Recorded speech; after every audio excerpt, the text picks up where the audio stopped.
let's start diving into, okay, as you started to create Novos, because obviously you have done a lot of research, you have talked to a lot of people, you have a lot of people that you said are advising or consulting in the company too.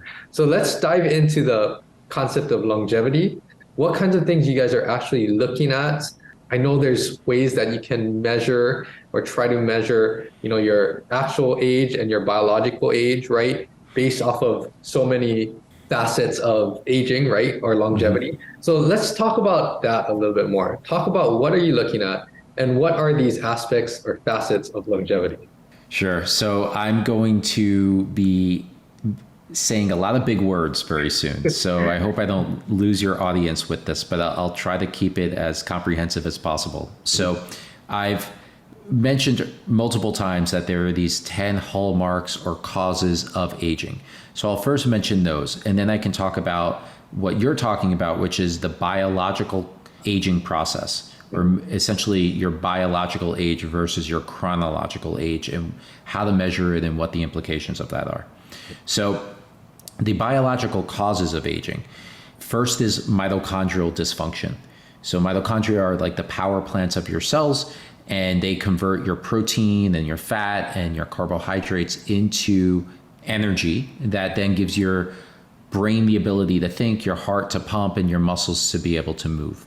And as you get older, they are not as effective at that anymore. Then there's cellular senescence. Cellular senescence is a way to think of this is like your cells turning into zombies. So a cell can become damaged or even become cancerous. And as a protective mechanism, the body will then basically turn it off, and it is no longer functional. But it unfortunately is not removed by the immune system, which would typically happen through a process known as autophagy. It kind of flies under the radar, and it secretes what's called a SASP, S-A-S-P, a senescence-associated secretory phenotype, a big word for basically a simple concept. It lets out damaging molecules that can then cause other nearby cells to get damaged and become senescent as well. So like many things in aging, it's an exponential curve. As you get older, the number of senescent cells increases more and more. It's one of the reasons our skin wrinkles. That and cross-linking, which is a hallmark of aging, I'll mention in a few minutes. But cellular senescence is one of the hotter areas in longevity research in terms of a promising method to be able to slow aging. For example, in mice, they've been able to destroy senescent cells and then bring an old-looking mouse with like spotty hair and graying hair to look like a young mouse again. So it's a complex area, but as all of these areas are, but that's one of the more promising areas of longevity research. Then there's something called loss of proteostasis. So this is also a simple concept with a big word. It's proteins that accumulate inside and outside of our cells, which then interfere with their ability to properly function. So imagine you have garbage every day that you put out on the corner, or sometimes you forget to put it out and you leave it in the kitchen. And if you don't have the garbage person coming to clean it up from the sidewalk, or you don't remove it from your kitchen, eventually it's going to get in the way of you being able to use your kitchen.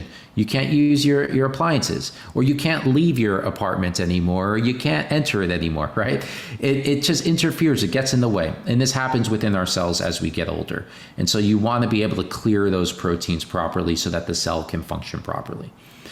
Next is altered intercellular communication.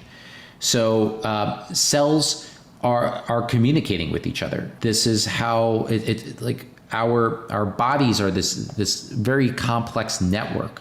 Cells nearby and even far apart are communicating. They're letting out molecules that are essentially pieces of information, bits of information, like an incredibly advanced computer system would be, and signaling to these different cells how they should behave.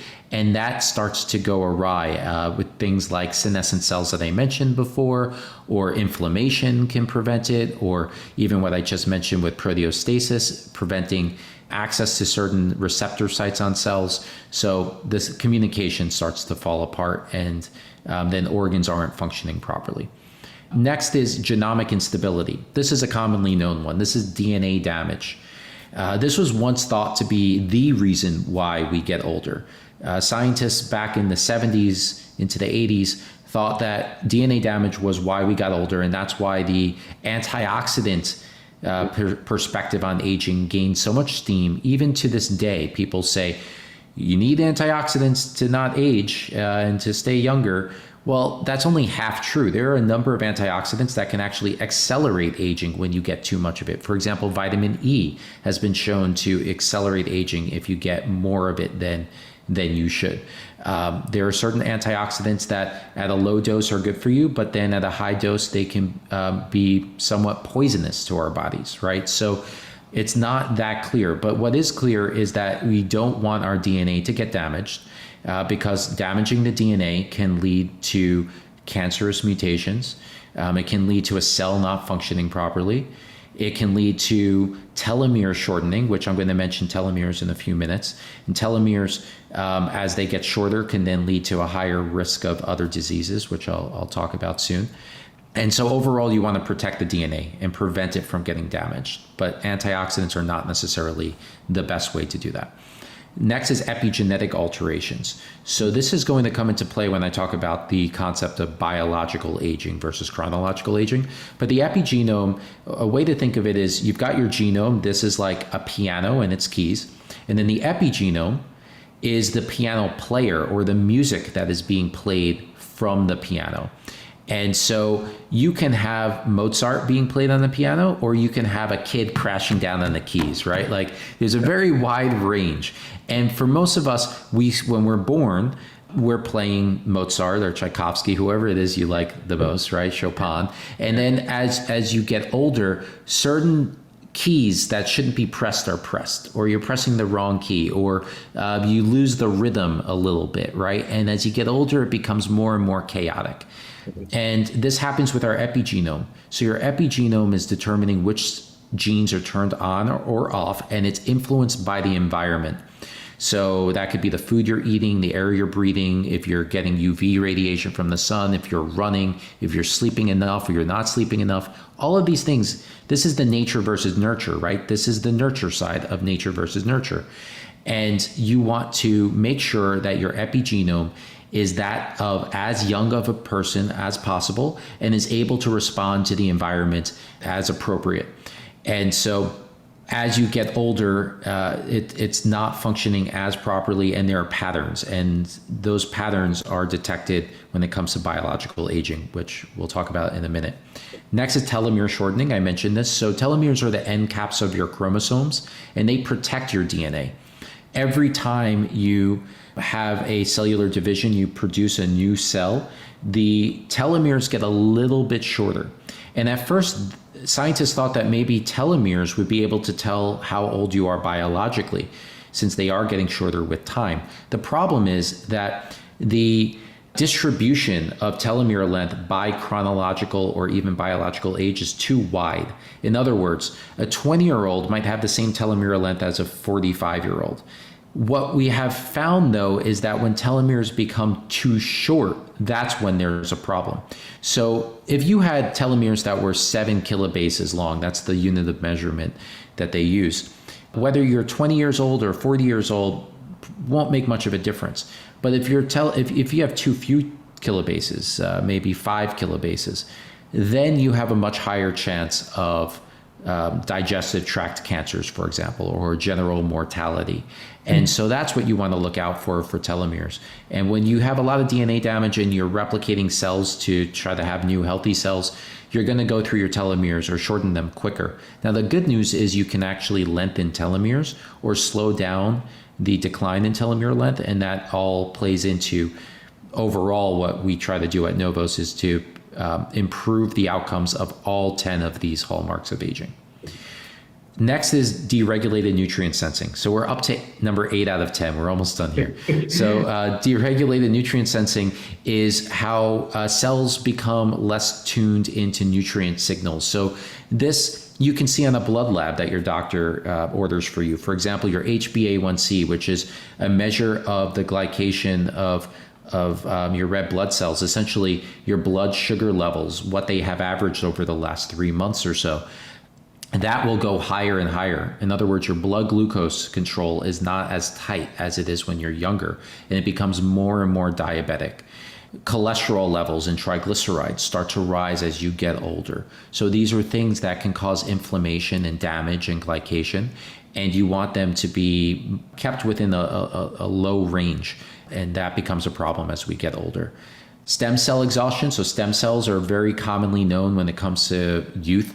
A lot of people get stem cell transplants, not necessarily the best idea, with a few exceptions. But generally speaking, stem cells are cells that will create exact replicas of the cells you need for your tissues and your organs, right? So as you get older, your stem cells either die off or they become dysfunctional and they don't produce perfect replicas or copies of your cells.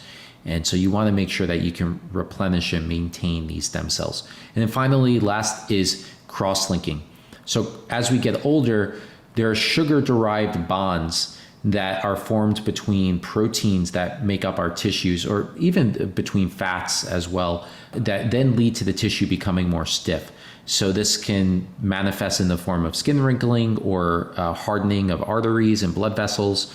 So that is another cause of aging. And that, all of these interact with each other. So what I mentioned about deregulated nutrient sensing and higher blood glucose levels is going to lead to more cross-linking and so on and so forth. So they all interact. And the perspective of NOVOS that I presented to the scientists before starting the company was, wouldn't it make sense to try to address all of these simultaneously, and to, rather than trying to just address one or two, which is what scientists are typically doing, they're focusing on their field of expertise and maybe trying to create like a therapy that only addresses stem cell exhaustion or only cross-linking. They said, what if we could do something that addressed everything simultaneously? And they said, well, yeah, that certainly would most likely be the best way to approach this.